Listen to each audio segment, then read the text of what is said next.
गुजरात के जमालपुर में एक जनसभा को संबोधित करते हुए एआईएमआईएम प्रमुख असदुद्दीन ओवैसी फूट फूट कर रोने लगे और रोते रोते असदुद्दीन ओवैसी ने अपनी पार्टी के उम्मीदवार की जीत की दुआ की है। ये बड़ी खबर इस वक्त सामने आ रही है। असदुद्दीन ओवैसी सार्वजनिक मंच पे यहां फूट फूट कर रोने लगे। गुजरात के जमालपुर में थे, जनसभा को संबोधित कर रहे थे एआईएमआईएम के प्रमुख असदुद्दीन ओवैसी और फूट फूट करके रोने लगे। रोते हुए असदुद्दीन ओवैसी ने अपनी पार्टी के उम्मीदवार की जीत की दुआ भी की। अल्लाह यहाँ पर इत्तेहाद को मजबूत बना दे। अल्लाह जमालपुर में साबिर को एमएलए बना दे ताकि 100 साल तक गरीबों की आवाज गुजरात में गूंजती रहे। या अल्लाह साबिर को एमएलए बना दे ताकि हम अपनी जिंदगी में दोबारा कोई बिल्किस को ना देखें। अल्लाह साबिर को एमएलए बना दे कि हम अपनी जिंदगी में दोबारा कोई बिल्किस को ना देखें। अल्लाह साबिर को कामयाब बना दे अल्लाह, ताकि हम अपनी बेटियों को इस तरह बेबस ना देखें। या अल्लाह साबिर को एमएलए बना दे ताकि किसी बच्चे को चौराहे पर लाकर लटों से मारकर उसकी बेइज्जती ना हो। तो चुनावी रैलियों में अपने बेबाक भाषण के लिए मशहूर एआईएमआईएम के अध्यक्ष असदुद्दीन ओवैसी शुक्रवार को जमालपुर में रैली करने पहुंचे थे। इस दौरान अपनी पार्टी के उम्मीदवार साबिर के लिए वोट मांगते हुए वो अचानक रो पड़े। रोते हुए ओवैसी ने लोगों से अपील की कि वो साबिर को जिताएं ताकि यहां दोबारा किसी बिल्किस के साथ अन्याय ना हो। एक रिपोर्ट आपको दिखाते हैं।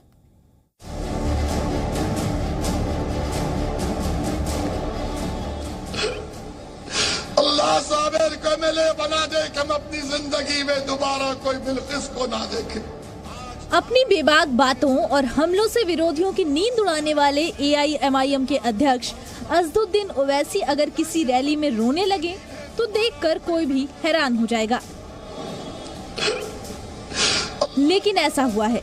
जी हाँ, गुजरात चुनावों के दूसरे चरण के प्रचार के दौरान असदुद्दीन ओवैसी जमालपुर में थे और इस दौरान वो अपनी पार्टी के उम्मीदवार साबिर के लिए वोट मांग रहे थे। रैली में भाषण देते हुए ओवैसी ने दुआ की कि अल्लाह साबिर को जीत दिला दे। अल्लाह यहाँ पर इत्तेहाद को मजबूत बना दे।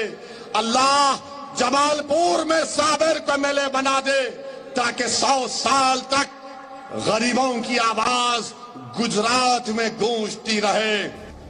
लेकिन दुआ मांगते हुए अचानक असदुद्दीन ओवैसी भावुक हो गए। रोते हुए असदुद्दीन ओवैसी ने दुआ की कि साबिर जीत जाएं ताकि दोबारा बिल्किस बानो जैसे हादसे न हो। या अल्लाह साबिर को एमएलए बना दे ताकि हम अपनी जिंदगी में दोबारा कोई बिल्किस को ना देखें।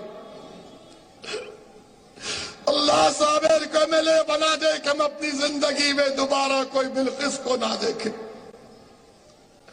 अल्लाह साबिर को कामयाब बना दे अल्लाह, ताकि हम अपनी बेटियों को इस तरह बेबस ना देखें। वैसे यही नहीं रुके, उन्होंने हाल ही में गरबा में पथराव करने वालों की सरेआम लाठी से पिटाई करने का मामला भी जोड़ दिया। या अल्लाह साबिर को एमएलए बना दे ताकि किसी बच्चे को चौराहे पर लाकर लटों से मारकर उसकी बेइज्जती ना हो। अल्लाह साबिर को कामयाब कर दे ताकि इन गरीबों की एक आवाज उठे अल्लाह, इन गरीबों के ताकत मिले अल्लाह। अब ओवैसी के आंसू वोटरों पर क्या असर डालते हैं ये तो आने वाले वक्त में पता चलेगा, लेकिन सियासी गलियारों में ओवैसी के आंसू चर्चा बटोरने वाला मुद्दा जरूर बनने वाले हैं। ब्यूरो रिपोर्ट, जी मीडिया। ताकि हम अपनी बेटियों को इस तरह हालांकि अपने आंसुओं पर ओवैसी ने सफाई भी दी। उन्होंने कहा कि हर इंसान कभी न कभी रोता है। अरे भाई, आप लोग इंसान है, इंसान है, आप नहीं रोते क्या? रोते हैं क्या? उसमें इंसान है। जब बिल्किस बानो के लिए हम दुआ किए तो हमको भी अपनी बहन, अपनी बेटी याद आ गई। तो ऐसा इशू है। बिल्किस बानो माने 20 साल के बाद भी एक अकेली महिला, उससे जो जुल्म हुआ, प्रेग्नेंट थी, रेप हुआ, उसकी बेटी की हत्या सामने की गई, उसकी माँ का रेप, हत्या की गई।